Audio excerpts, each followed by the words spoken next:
Hello everyone, I'm Mark Zinn. The regional Emmys will be held in October, and I want one.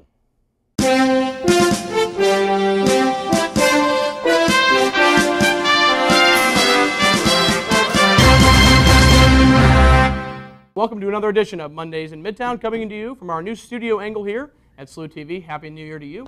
And you're probably wondering why Avita Caldwell, our crime time reporter, is joining us right now here in the studio. And Avita, we had a sexual assault that occurred on campus this past weekend. And I know you've been working your sources all day. Have you found out any information about, any new information involving this case? Yes, Mark. I was able to get an email statement from the St. Louis Police Department regarding the incident. And they explained that apparently the suspect, the student, female student who was assaulted, was attending a party in the loft apartments, and she needed to go to the restroom. Someone offered to give her assistance to the restroom and ended up pulling her into the restroom and sexually assaulted her. But it's very important that we try to find who this person is and get him off the street, because she was forced to perform sexual intercourse with him. Right. Is there a description do we have of the suspect? Yes, we have a short description. He's a white male, I think about 5'8" to 5'9", and he has I guess an after 5 shadow. Mm-hmm. He was wearing blue jeans and a gray shirt. We don't know if he was an attendee at the party. We're not sure if he was someone who resides in the loft apartments, but again, it's very important that we try to get as much information as possible. If anybody in and around campus has any information on the incident, they're urged to contact police as well, since the student was sexually assaulted. Very scary that this stuff's happening. Later on in the show, we have an exclusive sit-down with Courtney Anvender, the president of Student Government Association, where she talks about this case too. So again, if you have any information, you're urged to call St. Louis City Police Department or the Department of Public Safety and Security Services. Avita, thank you very much. And we know we've been following a lot of other news over break, and one of those news subjects is the reconstruction project of the Grand Bridge. And here is that update. If you ever driven over the Grand Bridge, you would quickly note the aging structure that carries 30,000 cars a day. The bridge, which connects SLU's Frost campus with the Med campus, is quickly approaching its final days. In less than 2 months, the bridge will close for demolition, which will pave the way for a new and improved viaduct. The new bridge will be enhanced by numerous safety and appearance improvements. It will also feature new sidewalks that are 3 times larger than the current size of 4 feet, and a separate drop-off lane for buses and vehicles. In addition, the reconstructed viaduct will feature improvements in lighting, new bike lanes, and a 9-foot wide median. The construction will most likely create a lot of hassle for SLU students, as well as people traveling to work on both sides of the bridge. It's estimated that construction will take a little over a year, a duration in which drivers will not be able to access the bridge. Because of this, detours and alternative routes are being developed by the city. These routes include Anvender to the west and the soon-to-be reopened Compton Avenue Bridge to the east. The city's chief engineer, Rich Bradley, says construction will be well worth the wait, and he believes that the new bridge will become the main north-south route of the city of St. Louis. The estimated cost of the new bridge is $25 million, and construction is scheduled to begin with the closing of the Grand Bridge in early March. Bradley believes if all goes as planned, the bridge will reopen to the public in May of 2012. And again, it's important to note that Interstate 64, the on and off ramps to Interstate 64 from Grand will remain open during the duration of that project. And again, that's coming, the Grand Bridge will be closing in March. Our own Taylor McDonald went out on the streets to get some student reaction to this big closure. Here's what he found. Do you have any classes on the Med campus? Yep. How many do you have? All of mine. All of your classes? Every single day, 8 to 5. How is the bridge construction going to affect your morning routine? It sucks. It's terrible. It's supposed to take 45 minutes to get from here to there, and they say you're supposed to expect an hour delay if you want to transport between campuses. Yeah. Do you have any idea? Do you have any early morning classes that would really affect how early you have to get up? 8 a.m. Oh, perfect. 8 a.m. every day of the week. Thank you very much. And last one is at 5 p.m. Oh, geez. Yeah. So kill me now. Do you have any classes on the Med campus? I don't have any, no. Do you know anybody that will be affected by the construction of the bridge? My roommate and my next door neighbors. Jeez. All right. Do you have any classes on the Med campus? No, I don't. Are you aware of the recent construction that's coming up on Grand Bridge? I actually have, and some of my friends go there, so I feel bad for them because it takes them a longer time to to me up there. All righty, thank you very much, Taylor. That was Taylor McDonald getting some student reaction out on the streets about the Grand Bridge reconstruction project. Earlier today, we sat down for an exclusive interview with the incumbent Student Government Association President, Courtney Anvender, and her thoughts on her lame duck session.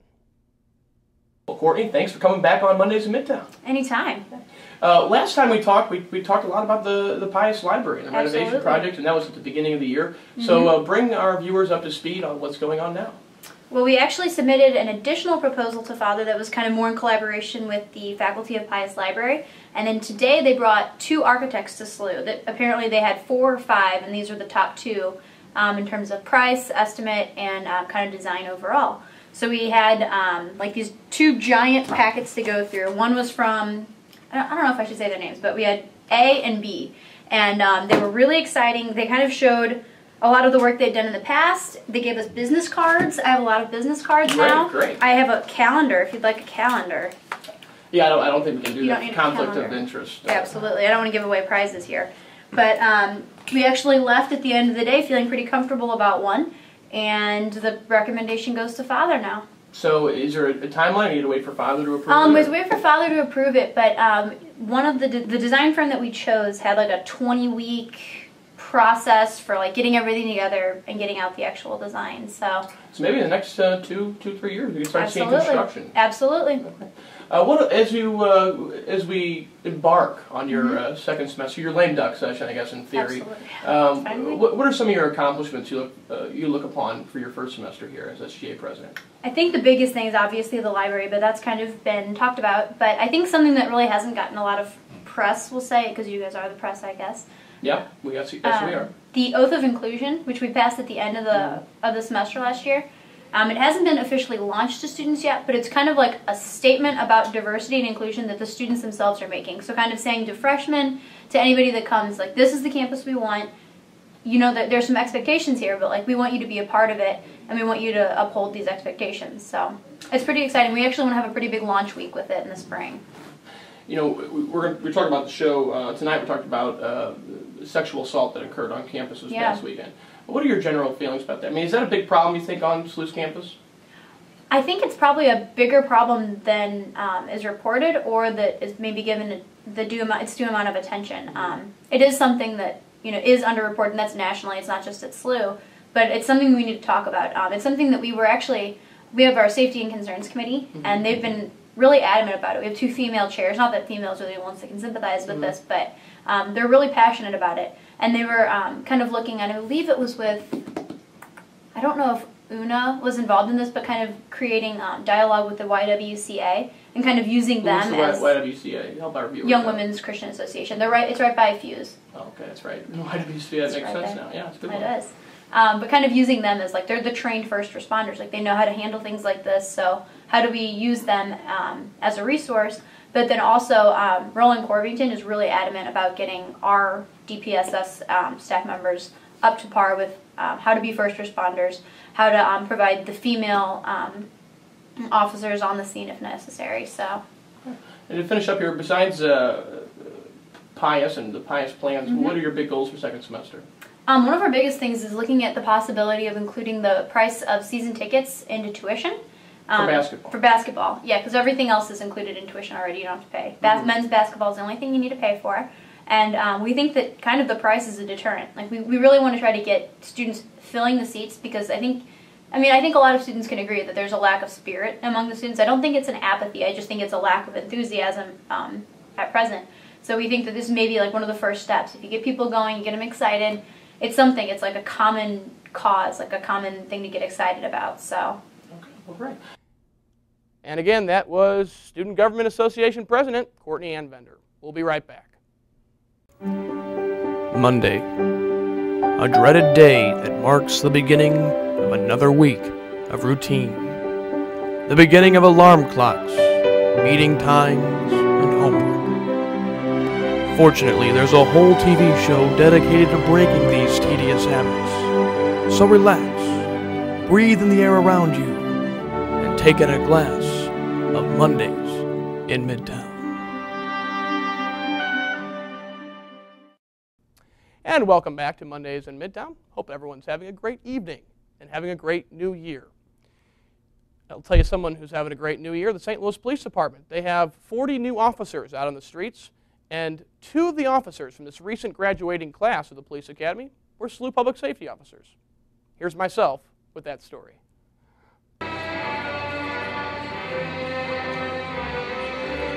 With pomp and circumstance, a new class of 40 police recruits marched into Harris Stowe earlier this month to take the oath as a St. Louis police officer. When I spoke to you 6 months ago, we talked about teamwork, working together to accomplish a goal, and you've done that. You've been one of the few classes, police academy classes, where every recruit that started finished and graduated. A well-deserved ovation for 28 weeks of intense physical and classroom instruction. But even with this intense training, the class president reminds all in attendance that the job is not an easy one. And to the friends and families here, know that your loved ones are out there doing courageous jobs and putting their lives on the line. Knowing the dangers that come with the job, the 40 recruits received the oath and became full-fledged police officers. So help me God. So help me God. Be safe out there. Thank you.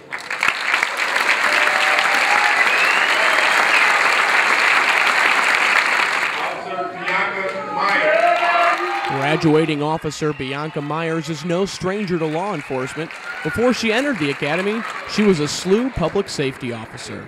Do you think that you found that your experience at SLU being a DPS officer useful during the police academy? I found it very useful. In a way, it helped prepare me for really what I really wanted to become, which is a police officer. So it really helped me kind of advance into this. So it helped me out a great deal.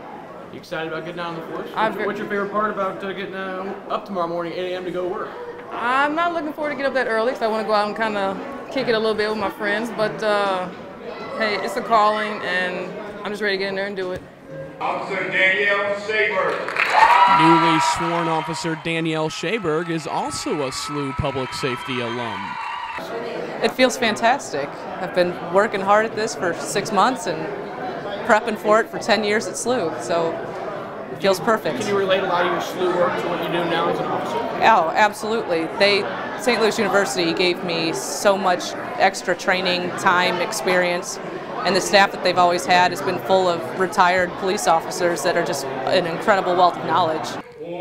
As these new officers hit the streets, the dedication of their service and bravery lives on.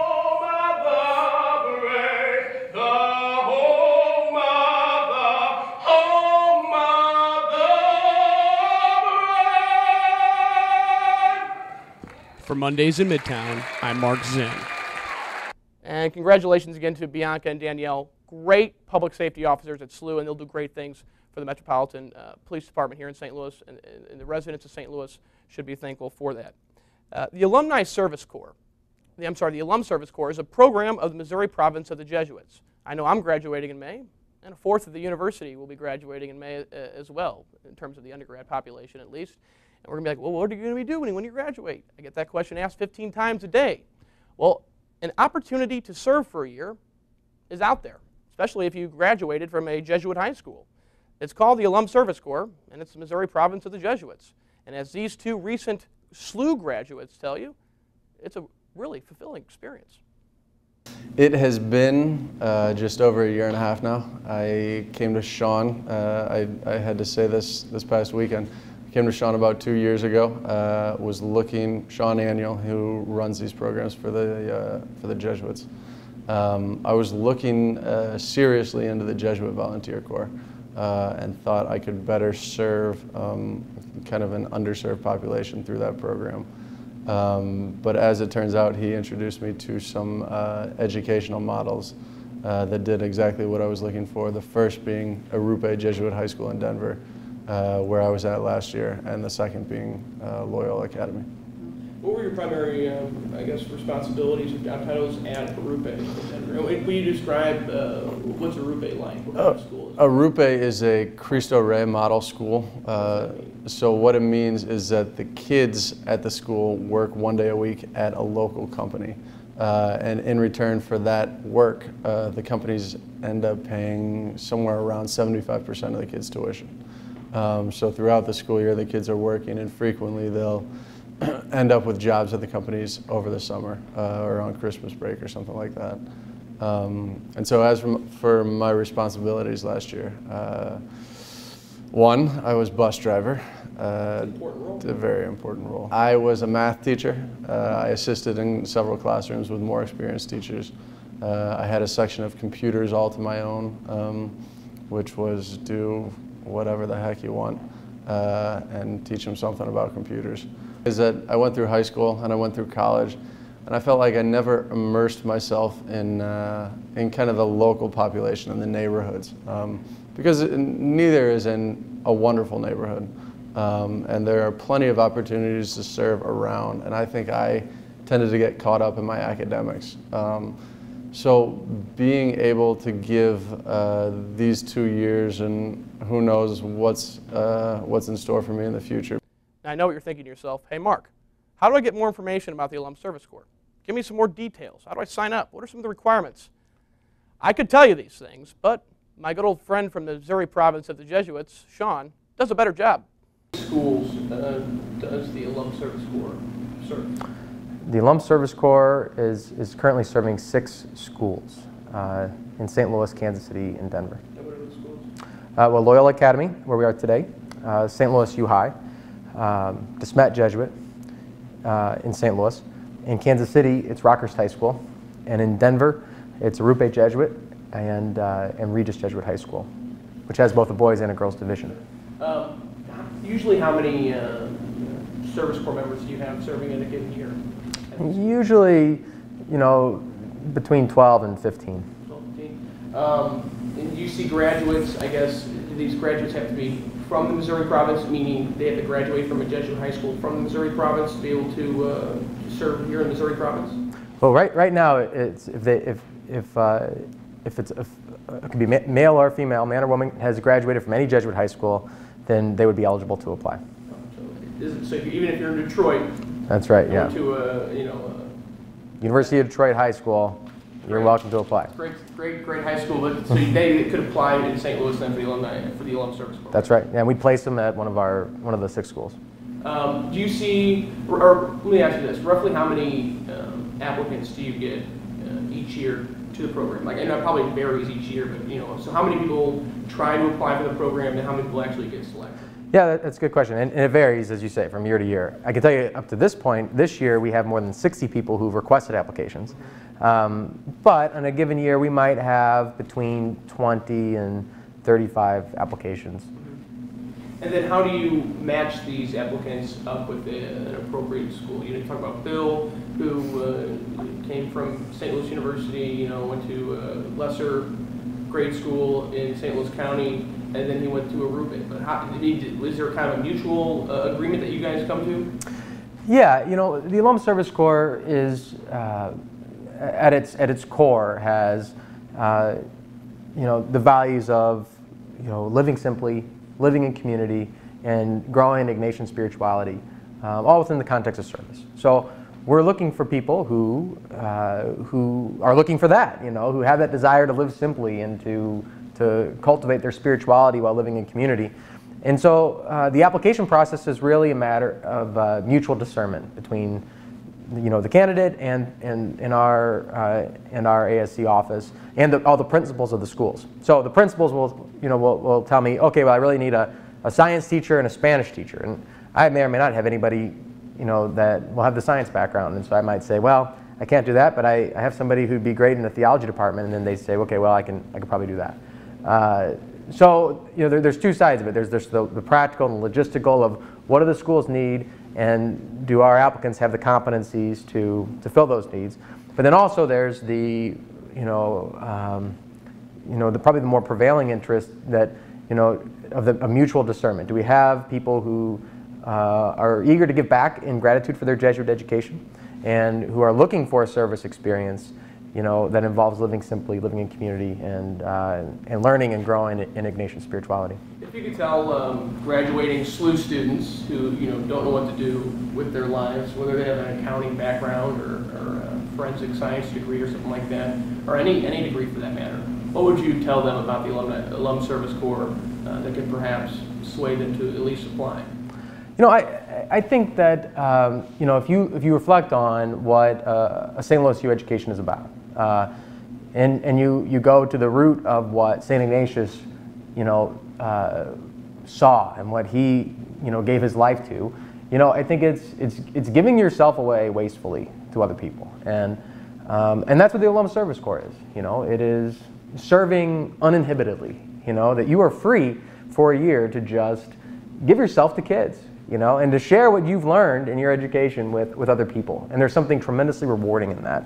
But I think also that it provides clarity about life, you know, and it might not, you know, you might not find in the course of 1 year, oh, now I got it, I should go to med school. You know, you might, but I think you will see things in other people and see things in yourself and have a grasp on the fabric of reality that that may be somewhat, you know, still ambiguous or murky for people as they're graduating from college and entering this major life transition. And again, that was the Alum Service Corps, great program offered by the Jesuits. We're outside the window here in the Bush Student Center, and joining us now is Colin Shevlin. He is the chair of the Great Issues Committee. Colin, we have a speaker coming up in early February, don't we? We do. He's a professor from the London School of Economics, and he's going to be talking about President Obama and the end of the American Empire. It's a pretty foreboding title. I've been getting a lot of emails, and I think a lot of people are thinking that the speech is going to be trash of President Obama. And I don't think it's going to be. He's a professor of Cold War history and then also political science and the United States' role in the world today. And that's what we'll be speaking of, the waning prominence of the United States as a superpower and other rising powers in the world today. Give us more detail. What time's the talk and where's it at? It's at 8 p.m. on February 9th. That's a Wednesday, and it's going to be in BSC 170. BSC 170. Is there going to be any question and answers afterwards? There will be question and answer. He will answer as many questions as he can. Great. Thank you, Colin Shevlin. Again, Great Issues Chair. We'll be looking for that speaker. We'll have an exclusive sit-down with Michael Cox, too, which will be a lot of fun. Right now, it's time for Lyle's Corner. Whoa, it's Lyle's Corner, boys and girls, come on down. You'll learn about cool things around the town. It's Lyle's Corner! Hey, it's Lyle's Corner, boys and girls, come on down and learn about funny things around the town. It's Lyle's Corner! Alright, welcome to Lyle's Corner, ladies and gentlemen. We're here at a banquet hall. There's a moose on the wall. There's Albert Ramirez. Oh, it's not on the wall, though. It's on the wall, though. Not yet, not yet. We're not hunting him yet. It's the Fabulous Fox Theater Christmas party. I don't actually work for the Fox, nor have ever been inside the building, but somehow I'm here in the... I don't even know what a fox is. I don't know what a fox is. I thought a fox was like an actress from the movie Transformers. The Jewish one with curly hair who was on Even the Stevens. I think that's Megan Fox. Okay, anyhow. I mean... I'm here at the party. We're here at the party. We're here at the party. And Albert, tell me, what are you wearing tonight? I'm wearing the new 2011 Neil DeRoss collection. You can see. You move your legs all crazy. You move your arms all crazy. Spill your drink, and then you got a dance move. It's called the Neil DeRoss. Show the Neil. I'm wearing a Vera Wang sweater vest and pants, which were, of course, made by Madonna and her former husband, Guy Ritchie. I'm warming myself on Neil's hot outfit.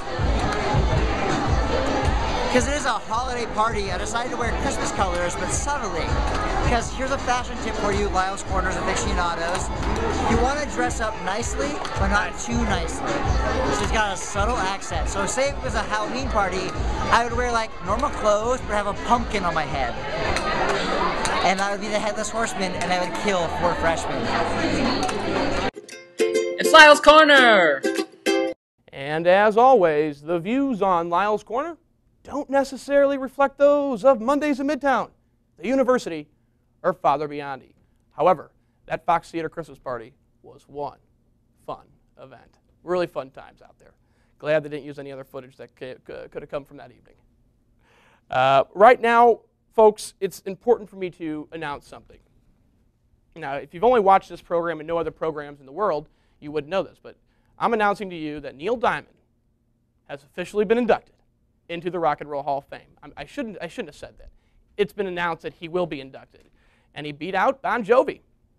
So that's huge because Bon Jovi, what?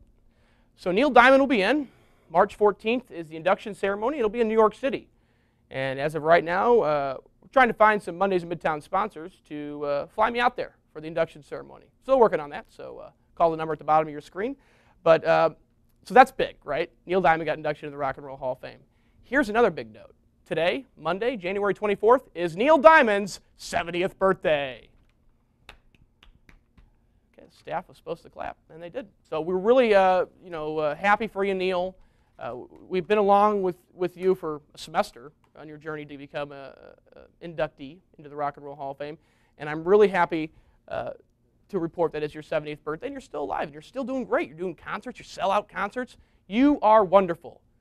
And I found a little clip, Neil, of you and another Neil, Neil Sedaka, who will be our obsession of the second semester here on Mondays in Midtown, singing this awesome clip. Happy birthday, sweet 70-something.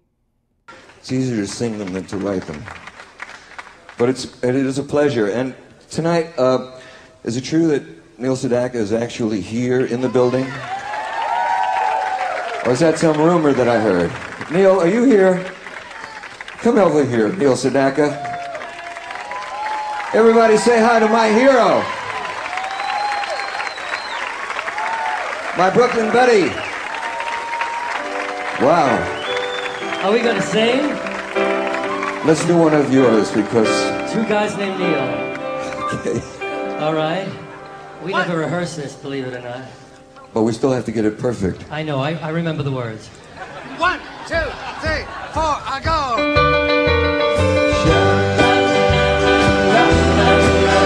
Happy birthday, sweet 16. Sha la la la la la la la. Happy birthday, sweet 16. Yeah, all right. Tonight's the night. Yes. I've waited for. Because you're not a baby. Love those harmonies. Anymore. You've turned into the prettiest girl I've ever seen. Yeah. Happy birthday, sweet 16. We're doing good so far, huh? Sounds good. Sounds good. What happened to